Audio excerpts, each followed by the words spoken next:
സൂക്ഷിക്കുന്നവർ അല്ലദീന യുഅ്മിനൂന ബിൽ ഗൈബി, അദൃശ്യജ്ഞാനങ്ങൾ കൊണ്ട് സമ്പൂർണമായും വിശ്വസിക്കുന്നവരാണ്. പിന്നെ അവരുടെ സവിശേഷത വയുഖീമൂനസ്സലാ, അവർ നിസ്കാരം നിലനിർത്തുന്നവരാണ്. തീർന്നില്ല. വമിമ്മാ റസഖ്നാഹും യുൻഫിഖൂൻ, നാം നൽകിയതിൽ നിന്ന് അല്ലാഹുവിന്റെ മാർഗത്തിൽ അവർ ചെലവഴിക്കുന്നവരാണ്, അഥവാ അവർ സക്കാത്ത് കൊടുക്കുന്നവരാണ്. അവിടെ നിസ്കാരം അല്ലാഹു സ്വീകരിക്കണമെങ്കിൽ അതിന്റെ കൂടെ സക്കാത്ത് ഉണ്ടായേ മതിയാവൂ. രണ്ടാമത്തെ കാര്യം ഇത്വാഅത്തുല്ലാഹി ഇല്ലാ മഅ ഇത്വാഅത്തിർ റസൂൽ. ഒരാൾ അല്ലാഹുവിന് വഴിപ്പെടുന്നയാളാണ്, പക്ഷെ അയാൾ റസൂലിന് വഴിപ്പെടുന്നില്ല. അത് സുന്നത്താണല്ലോ, അതല്ലെങ്കിൽ അത് ഹദീസിൽ പറഞ്ഞതാണല്ലോ, ഖുർആനിൽ അത് പറഞ്ഞിട്ടില്ലല്ലോ. ഇങ്ങനെ എന്തെങ്കിലും മുടന്തം ന്യായങ്ങൾ പറഞ്ഞിട്ട് അല്ലാഹുവിന്റെ റസൂലിനെ ഒഴിവാക്കിയാൽ പടച്ചവനുള്ള വഴിപ്പെടലിനെ അല്ലാഹു സ്വീകരിക്കുകയില്ല. കാരണം ഖുർആനിൽ നിങ്ങൾ അല്ലാഹുവിന് വഴിപ്പെടണം എന്ന് പറയുമ്പോ തൊട്ടുടനെയായി പറയുന്നത്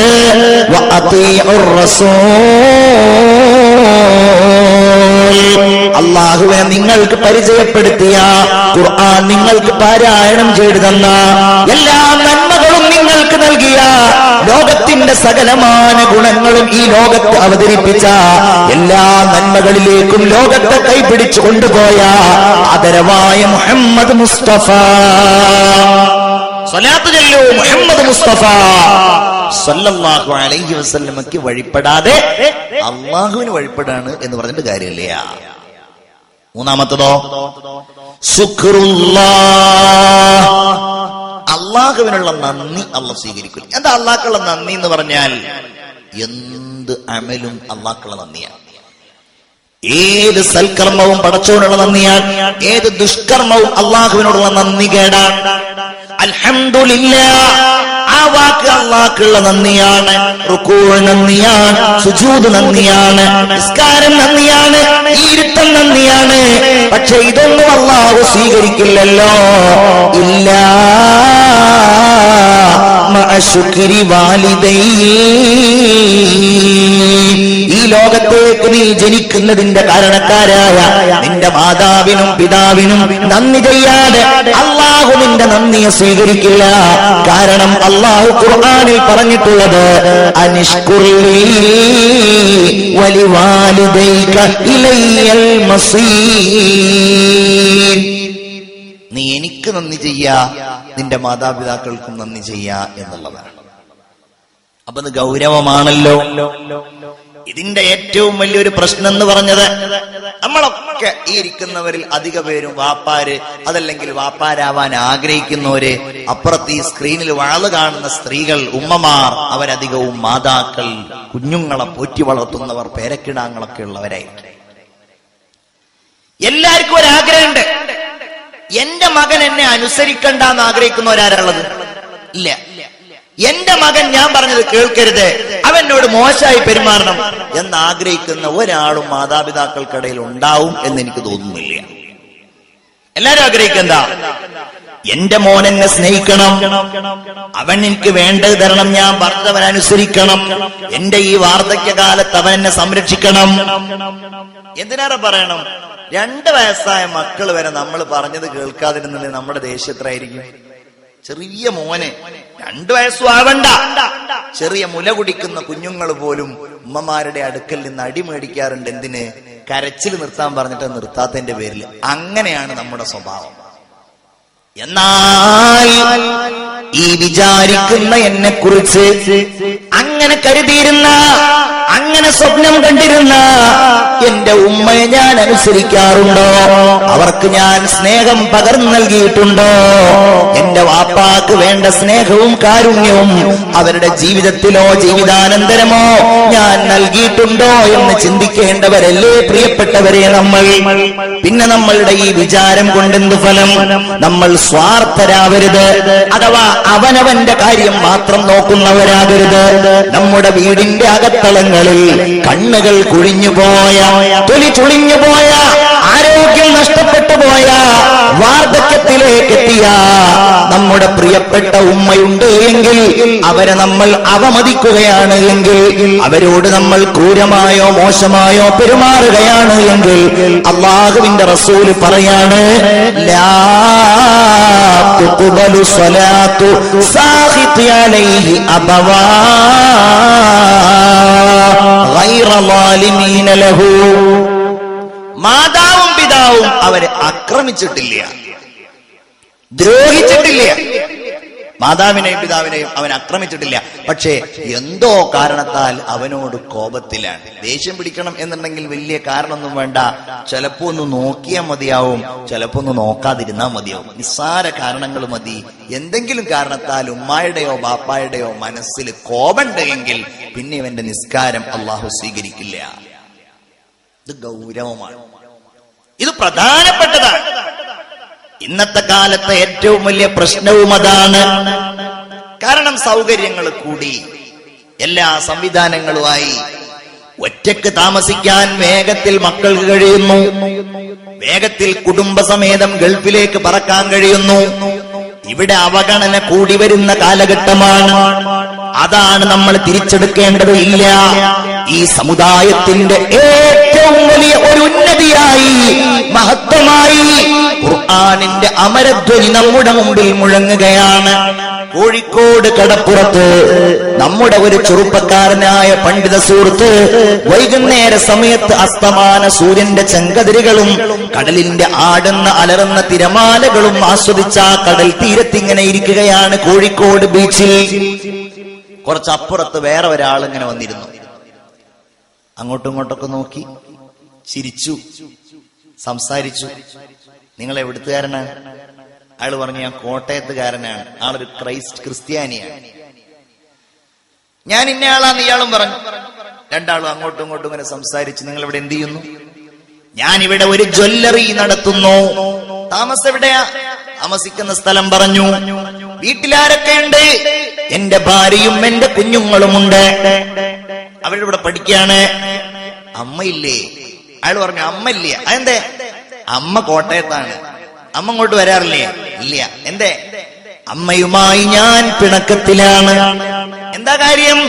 ഭാര്യയോ അമ്മയും യോജിച്ചു പോകൂല. ചില ആളുകളുണ്ടല്ലോ, ആ മനസ്സിന്റെ കവാടം ചെറുതായിട്ടൊന്ന് മുട്ടിയാൽ മതി, അങ്ങ് തുറന്നു തരും നമ്മുടെ മുമ്പിൽ എന്നതുപോലെ ആ ചെറുപ്പക്കാരൻ ഇങ്ങനെ കവാടം തുറന്നു. അമ്മയുമായുള്ള വഴക്ക് പറഞ്ഞു, അമ്മയുമായുള്ള പിണക്കത്തിന്റെ കാരണങ്ങൾ പറഞ്ഞു. പെട്ടെന്ന് ഈ പണ്ഡിത സുഹൃത്ത് പറഞ്ഞു, എന്നാൽ ഞങ്ങൾക്കത് പാടില്ലല്ലോ.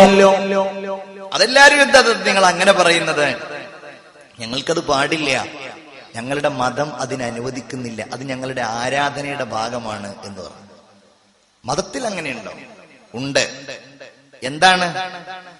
ഈ കൂട്ടുകാരൻ ഓതിക്കൊടുത്തു, ബിസ്മില്ലാഹിർ റഹ്മാനിർ റഹീം വഖളാ റബ്ബുക അല്ലാ തഅബുദൂ ഇല്ലാ ഇയ്യാഹു വബിൽ വാലിദൈനി ഇഹ്സാനാ ഇമ്മാ يبلغن عندك الكبر أحدهما أو كلاهما فلا تقل لهما أف ولا تنهرهما وقل لهما قولا كريما واخفض لهما جناح الذل من الرحمة وقل رب ارحمهما كما ربياني صغيرا. കോട്ടയത്തുകാരന് ഇനിയും കേൾക്കണം, അതിന്റെ അർത്ഥമറിയണം. അതിന്റെ ആശയ പ്രപഞ്ചത്തിലേക്ക് പണ്ഡിതനായ ഈ കൂട്ടുകാരൻ കോട്ടയത്തുകാരനെ കൊണ്ടുപോയപ്പോൾ സമയം കൂടുതൽ വേണ്ടി വന്നില്ല. മാതാവിനോടുള്ള സ്നേഹാധിക്യം കൊണ്ട് കണ്ണുകൾ നിറഞ്ഞ ആ ചെറുപ്പക്കാരൻ പറഞ്ഞു, ലാ ഇലാഹ ഇല്ലല്ലാഹ്.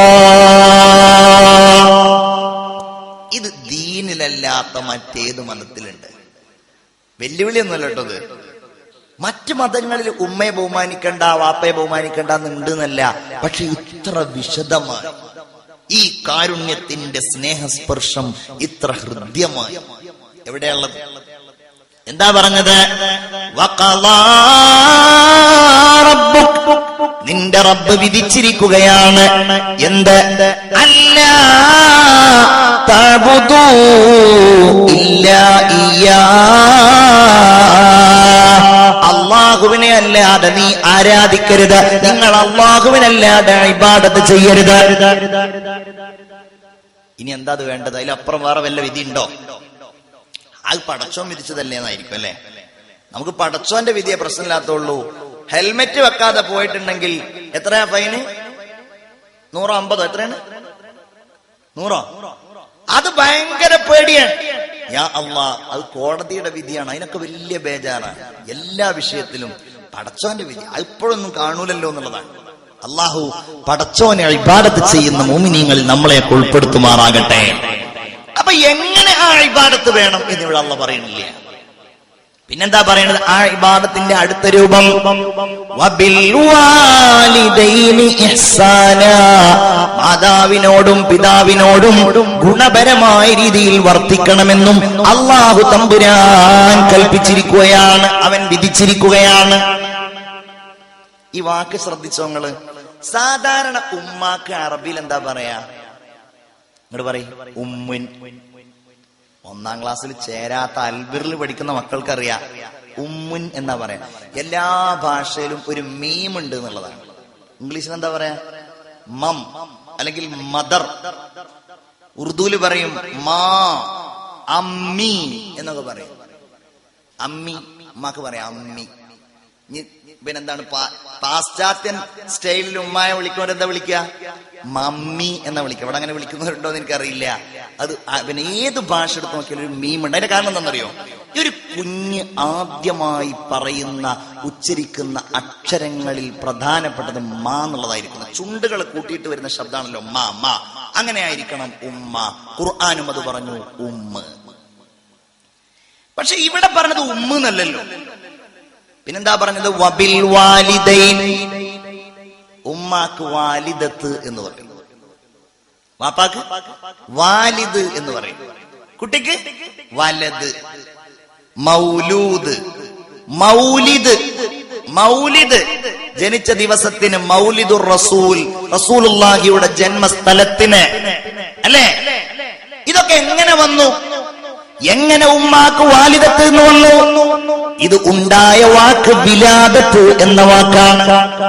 വിലാദത്ത് എന്ന് പറഞ്ഞാൽ പ്രസവം എന്നാണ് ഇതിന്റെ അർത്ഥം, അല്ലേ?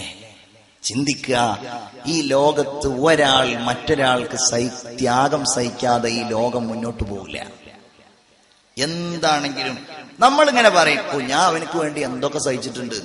ഈ ലോകത്തിന്റെ ഒരു ക്രമം അങ്ങനെയാണ്. ഇവിടെ ഓട്ടോ ഓടിക്കുന്ന ഒരാൾ, സംഭവം നമ്മൾ അയാൾക്ക് ആ ഓട്ടോക്ക് വാടക കൊടുക്കുന്നുണ്ട്, പക്ഷെ അവൻ നമുക്ക് വേണ്ടി ഒരു ത്യാഗം സഹിക്കുക. അത് ലോകത്തിന്റെ ഒരു ക്രമമാണ്. അത് ജോലിയാവട്ടെ, സേവനമാകട്ടെ, എല്ലാവരും മറ്റാളുകൾക്ക് ഇങ്ങനെ ഉപകാരം ചെയ്യുന്നുണ്ട്. ഞാൻ ഒരാൾക്ക് ഉപകാരം ചെയ്യൂല എന്ന് തീരുമാനിച്ച ഒരാളുണ്ടെങ്കിൽ അയാൾക്ക് ഈ ലോകത്ത് ജീവിക്കാൻ കഴിയില്ല. അപ്പൊ ഈ പള്ളി ഉണ്ടാക്കണം, ഒരു വീടുണ്ടാക്കണം, അല്ലെ? എല്ലാം അങ്ങനെയാണ്. എന്നാൽ ഇതിൽ ഈ ഉപകാരങ്ങളിൽ നിന്ന് ഒരു മനുഷ്യൻ മറ്റൊരാൾക്ക് വേണ്ടി ചെയ്ത ഏറ്റവും വലിയ ഉപകാരം ഏതാന്ന് ചോദിച്ചാൽ എന്താ എന്റെ മറുപടി? എത്ര വയസ്സായി എന്ന് ആലോചിക്കുക. 52 വയസ്സായി, 48 വയസ്സായി, 33 വയസ്സായി, 25 വയസ്സായി. അത്രയും കൊല്ലം മുമ്പൊരു ദിവസത്തിൽ നിങ്ങളുടെ ഉമ്മ നിങ്ങളെ പ്രസവിച്ചുവല്ലോ. കഠിനമായ വേദനകൾ സഹിച്ചുകൊണ്ട്, വളരെ വളരെയധികം വേദനകളും കഷ്ടപ്പാടുകളും സഹിച്ചുകൊണ്ട്, അതിനേക്കാൾ വലിയ ഒരു ത്യാഗം, അതിനേക്കാൾ വലിയ ഒരു സഹനം ഇല്ല പ്രിയപ്പെട്ടവരെ. ഈ ലോകത്ത് നിങ്ങൾക്ക് വേണ്ടി ഒരാളും സഹിച്ചിട്ടില്ല. ഉമ്മ ഗർഭം ചുമന്നു നിങ്ങളെ, ഉമ്മ പ്രസവിച്ചു നിങ്ങളെ, ഉമ്മ നമ്മെ മുലയൂട്ടി. അത് ഓർമ്മയില്ലല്ലേ നമുക്ക്? ഇന്ന് ഇന്ന് ഉമ്മയോട് പോവാൻ പറയുമ്പോ, ഉമ്മയെ കാണാൻ നമ്മൾ മടി കാണിക്കുമ്പോ, സ്നേഹത്തോടെ മാതാവിന്റെ കൈകൾ പിടിക്കാൻ നമ്മൾ മടി കാണിക്കുമ്പോ, ഗൾഫിൽ പോകുമ്പോഴും ഉമ്മ ICUവിലാണ്. പക്ഷെ ഞാൻ പോവാതിരിക്കുക എങ്ങനെയാണ്? ഉമ്മയുടെ മരണം കഴിഞ്ഞാ പറയൂ എന്ന് പറഞ്ഞിട്ട് ഒരിക്കലും ആ ഉമ്മയെ ഒരിക്കൽ പോലും നോക്കാൻ തയ്യാറാവാതെ ഹോസ്പിറ്റലിൽ നിന്ന് നേരെ എയർപോർട്ടിൽ പോയി ദുബൈയിൽ പോകുന്ന, ഖത്തറിൽ പോകുന്ന ഉമ്മയോട് സ്നേഹമുണ്ടോ എന്ന് സംശയിക്കുന്ന യുവാവേ, എന്റെ പ്രിയപ്പെട്ടവരെ, ആ ഉമ്മായുടെ ഗർഭവും പ്രസവവും മുലയൂട്ടലും. അതുകൊണ്ടാണല്ലോ മുത്തു റസൂലിന്റെ മുമ്പിൽ വന്ന് ഒരാള് പറഞ്ഞു, യാ റസൂലല്ലാഹ് മൻ അഹഖുന്നാസി ബിഹുസ്നി സുഹ്ബതി, എനിക്ക് ഏറ്റവും കൂടുതൽ ബന്ധമുണ്ടാകേണ്ടത് ആരോടാണ്? എനിക്ക് കുറെ ആൾക്കാരുണ്ട് ഇവിടെ, ജ്യേഷ്ഠണ്ട്, അനുജണ്ട്, ഉമ്മണ്ട്, വാപ്പണ്ട്. ഇതിൽ നിന്ന് എനിക്ക് ഏറ്റവും ബന്ധം ഉണ്ടാവേണ്ടത് ആരോടാണ്? ഒന്നാമത് പറഞ്ഞു ഉമ്മുക്ക. പണ്ഡിതന്മാര് പറയുന്നു, കാരണം ആ ഉമ്മ നിന്നെ ഗർഭം ചുമന്നല്ലോ. ഗർഭത്തിന്റെ ആലസ്യം നമുക്കറിയണമെങ്കിൽ നമ്മുടെ ഭാര്യ ഗർഭിണിയാവണം. അത് കണ്ടവരായിരിക്കും നമ്മളൊക്കെ. ഭാര്യക്ക് തിരിയാൻ കഴിയില്ല, മറിയാൻ കഴിയില്ല, അവർക്ക് നല്ല ഒരു ഇഷ്ടമുള്ള ഭക്ഷണം കഴിക്കാൻ കഴിയില്ല. ആ വേവലാതിയോടെ, കണ്ണീരോടെ, ആ പ്രയാസത്തോടെ 10 മാസം നമ്മുടെ സന്താനത്തെ നമ്മുടെ ഭാര്യ ഗർഭം ചുമക്കുമ്പോ അതിന്റെ പ്രതിസന്ധികൾ നമ്മുടെ ഭാര്യയിൽ നമ്മൾ കാണുമ്പോ, അല്ലാ, എന്റെ ഉമ്മ എനിക്ക് ഇതുപോലെ ഭക്ഷണം ഒഴിവാക്കിയിട്ടുണ്ടല്ലോ, എന്റെ ഉമ്മ ഇതുപോലെ എനിക്ക് വേദന സഹിച്ചിട്ടുണ്ടല്ലോ, എന്റെ ഉമ്മ ഇതുപോലെ തിരിയാൻ കഴിയാതെ, മറിയാൻ കഴിയാതെ ഛർദിലുകൾ സഹിച്ച് പ്രയാസപ്പെട്ടിട്ടുണ്ടല്ലോ എന്ന് ചിന്തിക്കാനാണ് നമ്മൾ സമയം കണ്ടെത്തേണ്ടത്. പിന്നെ ആരാണ് നബിയേ? വീണ്ടും പറഞ്ഞു, ഉമ്മുക്ക നിന്റെ ഉമ്മയാണ്. കാരണം നിന്റെ ഉമ്മ നിന്നെ പ്രസവിച്ചല്ലോ. വീണ്ടും ചോദിച്ചു, പിന്നെ ആരാണ്? പിന്നെയും നിന്റെ ഉമ്മയാ. ആ ഉമ്മയല്ലയോ നിന്നെ മുലയൂട്ടിയത്? തീരൂല കടപ്പാട്. ഇതിനെന്താ നമ്മൾ പകരം നൽകുക? പകരം നൽകാൻ ഒന്നുമില്ല. ഒരാൾ നബിയുടെ മുമ്പിൽ വന്ന് തർക്കിച്ചു, ഒരു മാതാവും ഒരു പിതാവും. ഇന്നിപ്പോ അങ്ങനെയൊക്കെ ഉണ്ടാവും ഇടക്കിടക്ക്. പ്രശ്നം എന്താണ്? കുട്ടിയെ എനിക്ക് വേണം എന്നുള്ളതാണ് തർക്കം. ഇന്നുണ്ടാവും ചില ഡൈവേഴ്സ് കേസുകളിലൊക്കെ ഉണ്ടാവും. മോനെ വിട്ടുകിട്ടാനും മോളെ വിട്ടുകിട്ടാനൊക്കെ വലിയ കേസ് ഉണ്ടാവും, അല്ലേ? അപ്പോ നബിയുടെ മുമ്പിൽ വന്നിട്ട് രണ്ടാളും തർക്കിക്കാണ്. വാപ്പ പറഞ്ഞു, എനിക്ക് വേണം എന്റെ മോനെ. അപ്പോ ഉമ്മ പറഞ്ഞു, നബിയെ കൊടുക്കരുത്, ആ കുട്ടിയെ എനിക്ക് വേണം. വാപ്പ പറഞ്ഞു, നബിയെ, വലദീ ഖറജ മിൻ സുൽബി, ഇത് എന്റെ കുട്ടിയാണ്. വാപ്പയുടെ അവകാശവാദം, എന്റെ മോനാണ്. ആ സമയത്ത് ഉമ്മ പറഞ്ഞു, പൊന്നുമോനെ, അല്ലാഹുവിന്റെ റസൂലേ, ആ കുട്ടി അയാളുടേതാണെന്ന് അയാൾ പറഞ്ഞു. ശരി, പക്ഷെ അയാൾ എന്തെങ്കിലും പ്രയാസം അനുഭവിച്ചിട്ടുണ്ടോ? അയാൾ വളരെ ലഘുവായിട്ടാണ് ആ കുഞ്ഞിനെ ചുമന്നിട്ടുള്ളത്. അയാൾ ആ കുഞ്ഞിനെ എന്നിൽ നിക്ഷേപിച്ചിട്ടുള്ളത് അയാളുടെ കാമവികാരം പൂർത്തീകരിക്കുന്നതിന് വേണ്ടിയാണ്. എന്നാൽ കഠിനമായ പ്രയാസം സഹിച്ചിട്ടാണ് ഞാൻ ആ കുഞ്ഞിനെ ഗർഭം ചുമന്നത്. വളരെ പ്രയാസവും ബുദ്ധിമുട്ടും സഹിച്ചിട്ടാണ് ഞാൻ ആ കുഞ്ഞിനെ പ്രസവിക്കുകയും ചെയ്തത്. അല്ലാഹുവിന്റെ റസൂൽ ഈ കുഞ്ഞിനെ മാതാവിന് കൈമാറി എന്നാണ് ചരിത്രത്തിൽ നമുക്ക് കാണാൻ കഴിയുന്നത്. ഉമ്മ സഹിച്ച കഷ്ടപ്പാടുകൾ നമ്മൾ ഓർത്തെടുക്കണ്ടേ? എന്നിട്ട് ആ ഉമ്മയുടെ ജീവിതത്തിൽ നമ്മൾ സാന്ത്വനമായിട്ട് മാറണ്ടേ? ഒരാൾ നബിയോട് വന്ന് ചോദിച്ചു, യാ റസൂലല്ലാഹ്, ഞാൻ ഉമ്മയോടാണോ ബാപ്പയോടാണോ വലിയ കടപ്പാട് കാണിക്കേണ്ടത്? അവിടുന്ന് പറഞ്ഞു, അല്ലതീ ഹമലത് ബൈനൽ ജംബൈൻ, ശരീരത്തിന്റെ 2 ഭാഗങ്ങൾക്കിടയിൽ നിന്നെ ചുമന്നതാരോ? അല്ലേ? നമ്മളിന്ന് വലിയ ആൾക്കാരായിട്ടുണ്ടെങ്കിൽ നമ്മുടെ ആദ്യത്തെ ഭക്ഷണവും നമ്മുടെ തുടക്കത്തിലെ ഭക്ഷണം ഏതായിരുന്നു? ആദ്യത്തെ ഭക്ഷണം ഏതാ? ഉമ്മ കഴിക്കുന്ന ഭക്ഷണത്തിൽ നിന്നുള്ള രക്തം, അതല്ലേ? ഉമ്മയെ നേർക്കൊരു ചവിട്ട് തന്നാലുണ്ടല്ലോ എന്ന് പറഞ്ഞ് കാലുകൊണ്ട് ഉമ്മയെ ചവിട്ടുന്നില്ലെങ്കിലും നിലത്ത് ചവിട്ടുന്ന മക്കളെ, നിങ്ങൾ ചവിട്ടാൻ ഉപയോഗിക്കുന്ന ആ കാലുകളുടെ ഒരൽപ്പം മുകളിലായി ഒരടയാളം, ഒരു മുദ്ര അല്ലാഹു നിങ്ങളുടെ ശരീരത്തിൽ വെച്ചിട്ടുണ്ട്. അത് പൊക്കിൽ കൊടിയുടെ അടയാളമാണ്. എന്താ പൊക്കിൽ കൊടി? ഉമ്മയുടെ ഗർഭപാത്രത്തിൽ നിന്ന് നിങ്ങളുടെ വളർച്ചയ്ക്കാവശ്യമായ രക്തം ആ പൊക്കിൽ കൊടിയിലൂടെയാണ് നമ്മുടെ ശരീരത്തിലേക്ക് ചെന്നത്, അല്ലേ? റസൂലുള്ള പറഞ്ഞു,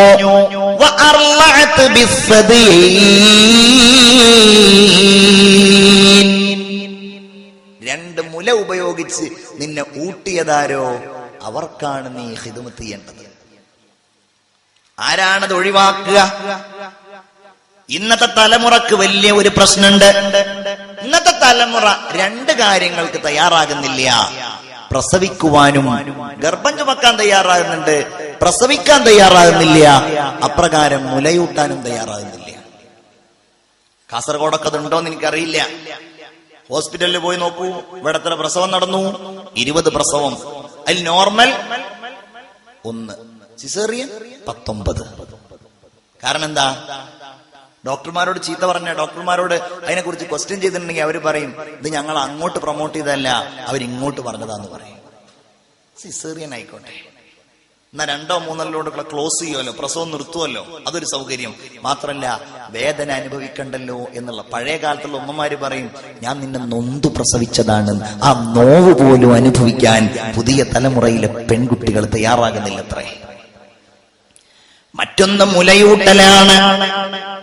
ഉമ്മ, നമ്മുടെ മേൽ ഉമ്മാക്ക് മക്കളോടുള്ള ബാധ്യതയിൽ പ്രധാനപ്പെട്ടതാണ് ആ മുലയൂട്ടലിന്റെ, പ്രസവിച്ചതിന്റെ പ്രഥമഘട്ടത്തിലുള്ള പാല് കുഞ്ഞുങ്ങൾക്ക് നൽകുക എന്നത് നിർബന്ധമാണ്. പണ്ഡിതന്മാര് പറയുന്നു അത് ആദ്യത്തെ 7 ദിവസം വരുന്നതാണ്, ചിലര് പറയുന്നു അത് 10 ദിവസം വരുന്നതാണ്. ഏതായാലും പ്രഥമമായിട്ട് മുലയിൽ നിന്ന് വരുന്ന ആ പാല് കോളസ്ട്രം എന്നാണ് അത് അറിയപ്പെടുക. അതിൽ ഭയങ്കര പോഷകങ്ങളാണെന്നാണ്. ചിന്തിച്ചു നോക്കൂ, ശരീരത്തിന്റെ ഏത് ദ്വാരത്തിലൂടെ വരുന്നതും വേസ്റ്റാണ്. മൂക്കിലൂടെ വരുന്നത്, വായിലൂടെ വരുന്നത്, അപ്രകാരം ഏത് ദ്വാരങ്ങളിലൂടെ വരുന്നതാണെങ്കിലും വേസ്റ്റാണ്. ഏതൊഴികെ? മുലയിലൂടെയുള്ളതൊഴികെ. അല്ലാഹു വലിയ കാരുണ്യം ചെയ്തതല്ലേ അത്? ശാസ്ത്രീയമായി തെളിയിക്കപ്പെട്ട ഒരു സംഗതിയാണ്. ഒരു കുഞ്ഞ് ലോകത്തേക്ക് ജനിച്ച് അവൻ ആദ്യത്തെ 18 മാസത്തിന്റെ ഉള്ളിലാണ് അവന്റെ എല്ലുകളും പല്ലുകളും ഇങ്ങനെ ഉറപ്പുള്ളതായി മാറുന്നത്, അവന്റെ നാഡീവ്യൂഹങ്ങൾ രൂപപ്പെടുന്നത്, അവന്റെ ബുദ്ധി ഉറക്കുന്നത്, അവൻ എഴുന്നേൽക്കാൻ ശ്രമിക്കുന്നത്. എവിടുന്ന അതിനുള്ള ഭക്ഷണം കിട്ടുക? നമ്മളെപ്പോലെ ചിക്കനും മട്ടനൊക്കെ കഴിക്കാൻ ആ കുട്ടിക്ക് കഴിയോ? പല്ലുണ്ടോ? തൊണ്ട അതിനായിട്ടുണ്ടോ? ഇല്ല. അവന്റെ വായയിലേക്കും തൊണ്ടയിലേക്കും അവന്റെ ആമാശയത്തിലേക്കും അനുയോജ്യമായ എല്ലാ പോഷകങ്ങളുള്ള ഒരേ ഒരു ഭക്ഷണം മാതാവിന്റെ മുലപ്പാല. എന്താ നമ്മൾ പകരം കൊടുക്കുക? അല്ലേ? താലോല പാട്ടുകൾ പോലെ വേറൊരു പാട്ടുണ്ടോ? താരാട്ടാനുമ്മയെപ്പോലെ മറ്റൊരു കൂട്ടുണ്ടോ? ഉമ്മാന്റെ മടിത്തട്ട് സ്വർഗീയ പൂന്തട്ട് സ്നേഹക്കാവാണ് ഉമ്മ, സഹനക്കടലാണ്. ഉമ്മാന്റെ കലടിപ്പാടിലാണ് സുവർഗം ഓർത്തോളി. ഹുദമതിയായി മുത്ത് മുഹമ്മദിൻ തുമൊഴി ഉള്ളിലുറച്ചോളി. അമ്മിഞ്ഞ പാലിൻ മധുരം ഇന്ന് മറക്കാമോ? അമ്മിഞ്ഞ പാലിൻ മധുരം ഇന്ന് മറക്കാമോ? 1000 പോറ്റുമ്മ വന്നാൽ സ്വന്തം പെറ്റുമ്മ ആയിടുമോ? ഖിയാമത്ത് നാളിന്റെ അടയാളങ്ങളിലൊന്നാണ് وأطاع الرجل امرأة وأق أمه وأدنى صديقه وأقصى أباه. അല്ലാഹു നമ്മളെ കാത്തുരക്ഷിക്കട്ടെ. അള്ളാഹുവിന്റെ ഹബീബ് പറയാണ്, ഒരാൾ തന്റെ ഭാര്യയ്ക്ക് വഴിപ്പെടുക. പിന്നെയോ ഉമ്മയെ അവഗണിക്കുകയും ചെയ്യുക. അവന്റെ കൂട്ടുകാരനെ അടുപ്പിക്കുകയും അവന്റെ വാപ്പയെ അവഗണിക്കുകയും ചെയ്യുക. ഞാനിവിടെ വന്നപ്പോൾ സിദ്ദീഖും അതുപോലെ ഫാറൂഖും ഒക്കെ എന്നോട് പറഞ്ഞു, ഇവിടെ 100% ഗൾഫിലുള്ള ആളുകളാണ് എന്ന്. ഈ ഇരിക്കുന്നവരിൽ പലരും ഗൾഫ് റിട്ടേണേഴ്സ് ആയിരിക്കും. ഇപ്പൊ നിങ്ങളുടെ മക്കൾ ഗൾഫിലുണ്ടാകും, നമ്മളൊക്കെ ഗൾഫിലായിരിക്കും. ഗൾഫിൽ നമ്മൾ പോകുന്നത് അഹങ്കാരത്തോടെയോ അഹംഭാവത്തോടെയോ അല്ല. ഒരു പക്ഷേ കല്യാണം കഴിക്കുന്നതിന്റെ കൊല്ലങ്ങൾക്ക് മുമ്പ് ഗൾഫിൽ പോകുന്നത് തന്നെ, റബ്ബേ എന്റെ ഉമ്മാക്ക് സംരക്ഷണം നൽകണമല്ലോ, എന്റെ വാപ്പാക്ക് സംരക്ഷണം നൽകണമല്ലോ, വാപ്പാക്ക് പ്രായമായല്ലോ. ഗൾഫിലൂടെ നടന്നു പോകുമ്പോ ദുബൈയിലെ മാർക്കറ്റിൽ അവിടെയുള്ള പച്ചക്കറി കടകളിൽ ബക്കാലകളിലൊക്കെ പോകുമ്പോ അവിടെയുള്ള ഏതെങ്കിലും ചെറുപ്പക്കാരനോട് സംസാരിക്കുമ്പോ അവർ പറയാറുണ്ട്, മോനെ നീ വന്നിട്ട് എത്ര കൊല്ലമായി? ഞാൻ 3.5 കൊല്ലമായി. നാട്ടിൽ പോയിട്ടുണ്ടോ? ഇല്ല, 3.5 കൊല്ലമായി നാട്ടിൽ പോയിട്ടില്ല. എന്താ നീ പോവാത്തത്? ചോദിക്കുമ്പോ അവൻ പറയും, അതെന്റെ വാപ്പ രോഗിയാണ്. വാപ്പാ എല്ലാ ആഴ്ചയിലും വാപ്പാക്ക് 500-1000 രൂപയുടെ മരുന്ന് വേണം. ഒരു മാസത്തിൽ 10,000-4,000 രൂപയുടെ മരുന്ന് വേണം. ഞാൻ നാട്ടിൽ പോയാ നടക്കൂല. നീ കല്യാണം കഴിച്ചിട്ടുണ്ടോ? കല്യാണം കഴിച്ചിട്ടില്ല. ഇങ്ങനെ വാപ്പായ്ക്ക് മരുന്ന് വാങ്ങാൻ വേണ്ടിയിട്ട്, ഉമ്മാക്ക് മരുന്ന് വാങ്ങാൻ വേണ്ടിയിട്ട്, അനുജനെ പഠിപ്പിക്കാൻ വേണ്ടിയിട്ട്, പെങ്ങന്മാരെ കല്യാണം കഴിക്കാൻ വേണ്ടിയിട്ട് വല്ല പ്രിയപ്പെട്ട എത്രയോ ചെറുപ്പക്കാരവിടെ ചോര നീരാക്കി അധ്വാനിക്കുന്നുണ്ട്. പിറന്ന നാടൊന്ന് കാണാൻ പള്ളിപ്പുഴയിലെ പള്ളി അങ്കണത്തിൽ വാള നടക്കുമ്പോ അവിടെ ഒന്ന് വരാൻ കഴിയാതെ നാടിന്റെ ഓർമ്മകൾ കണ്ണീരോടെ ഓർത്തുകൊണ്ട് എല്ലാ കാര്യങ്ങൾക്കും കയ്യേച്ച് സഹായിച്ചുകൊണ്ട് ഗൾഫിൽ കഷ്ടപ്പെടുന്ന പ്രിയപ്പെട്ട ചെറുപ്പക്കാരൻ പലപ്പോഴും കല്യാണം കഴിച്ചാൽ അവന് ഭാര്യയായി കഴിഞ്ഞ പിന്നെ ഇതൊക്കെ മറന്നു പോവാണ്. നിങ്ങൾ പറയും ഞാൻ ഫാമിലി സഹിതം ഗൾഫിലാണ് എന്ന്. ചെറുപ്പക്കാരൻ പറയും ഞാൻ ഫാമിലി സഹിതം ഗൾഫിലാണ്. ആരാണ് നിന്റെ ഫാമിലി? നീ പറയും എന്റെ ഭാര്യയും എന്റെ മക്കളും. ഇതാണോ നിന്റെ ഫാമിലി? അല്ല പ്രിയപ്പെട്ടവരെ, ഒരു മുസ്ലിമിനെ സംബന്ധിച്ചിടത്തോളം നീ പറയും നിന്റെ ജ്യേഷ്ഠൻ നോക്കിക്കോട്ടെ, നിന്റെ അനുജൻ നോക്കിക്കോട്ടെ. വേണ്ട വേണ്ട, നിന്റെ ഉമ്മാക്ക് സംരക്ഷണം നൽകാതെ എന്ത് ഫാമിലിയാ നിനക്കുണ്ടാകുന്നത്? ഗൾഫിൽ പോയാൽ പിന്നെ നിരവധി ഫോണുകൾ ചെയ്യും നമ്മള്. ഭാര്യക്ക് ഫോൺ ചെയ്യും. പ്രത്യേകിച്ച് ആ ഗൾഫിൽ നിന്ന് വളരെ കുറഞ്ഞ പൈസക്ക് വിളിക്കാനുള്ള സംവിധാനം ഉണ്ടായപ്പോ, വാട്സാപ്പുകൾ നമുക്കിടയിൽ സജീവമായപ്പോ നമ്മൾ ഇങ്ങനെ ഫോണിൽ വിളിക്കും. ഭാര്യയോട് ചോദിക്കും, അവള് പായസം വെച്ചത് പറയും, അതിലൂടെ ഒരു കാക്ക പാറിപ്പോയത് പറയും, അവിടെ കുട്ടി അവിടെ നിന്ന് വഴുതി വീണത് പറയും. എല്ലാ കാര്യങ്ങളും പറയുമ്പോഴും മറക്കപ്പുറത്ത് നിന്നുകൊണ്ട് നിന്റെ സംസാരം കേൾക്കുന്ന, നിന്റെ ഭാര്യ നിന്നോട് കൊഞ്ചിക്കുഴയുന്നത് കേൾക്കുന്ന, നിന്റെ പ്രിയപ്പെട്ട ഉമ്മയുടെ കണ്ണീരുണ്ടല്ലോ, നിന്റെ പ്രിയപ്പെട്ട ഉപ്പായുടെ പ്രയാസമുണ്ടല്ലോ. ഉമ്മ നിങ്ങൾക്ക് സുഖമാണോ എന്ന് ചോദിക്കാൻ തയ്യാറാകാത്ത മക്കൾ, ഉമ്മ നിങ്ങൾക്ക് മരുന്ന് വേണോ എന്ന് ചോദിക്കാൻ തയ്യാറാകാത്ത മക്കൾ, ഉമ്മ ഞാൻ കഴിഞ്ഞ തവണ വന്നപ്പോ നിങ്ങളുടെ എന്തോ വേദനയുടെ കാര്യം പറഞ്ഞിരുന്നല്ലോ, നിങ്ങളത് ഡോക്ടറെ കാണിച്ചോ എന്ന് ചോദിക്കാൻ തയ്യാറാകാത്ത മക്കൾ, നിങ്ങൾ അങ്ങനെയാണെങ്കിൽ നിങ്ങളെ കുറിച്ച് തന്നെയാ ഖുർആൻ പറഞ്ഞിട്ടുള്ളത്. റസൂലുള്ള പറഞ്ഞ അങ്ങനത്തെ കുറിച്ചാ. ഭാര്യക്ക് വഴിപ്പെടാ, ഉമ്മയെ അവഗണിക്കുകയും ചെയ്യാ. ചിന്തിക്കണം. ഖുർആൻ പറഞ്ഞ എന്താ ഉമ്മയെ കുറിച്ചെന്നറിയോ? സൂര്യൻ എന്നാണ്. സൂര്യൻ.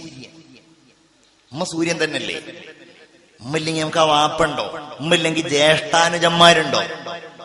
ഇല്ല. എവിടെയാണ് അല്ലാഹു അത് പറഞ്ഞത്? യൂസുഫ് അലൈഹിസ്സലാം പിതാവായ യാക്കൂബ് നബിയോട് താൻ കണ്ട ഒരു സ്വപ്നം പറയുന്നത്, യാ അബതി ഇന്നി റഅയ്തു 11 കൗകബാ والشمس والقمر رأيتهم لي ساجدين യാ അബതി, എന്റെ പിതാവേ, ഇന്നി റഅയ്തു 11 കൗകബാ, ഞാൻ 11 നക്ഷത്രങ്ങളെ കണ്ടു. വശംസ വൽ ഖമർ, ഞാൻ സൂര്യനെ കണ്ടു, ഞാൻ ചന്ദ്രനെ കണ്ടു. എന്തായിട്ട് കണ്ടു? റഅയ്തുഹും ലീ സാജിദീൻ,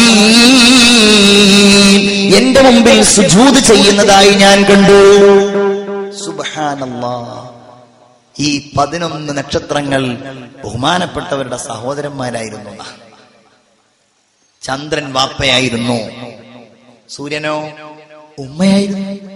ശരിയാണ്, ആ ഉമ്മ സൂര്യശോഭയോടെ എത്ര പ്രായമായാലും ഉമ്മ ഒരു തണലാണ്, സ്നേഹക്കാവാണ് ഉമ്മ, സഹനക്കടലാണ്.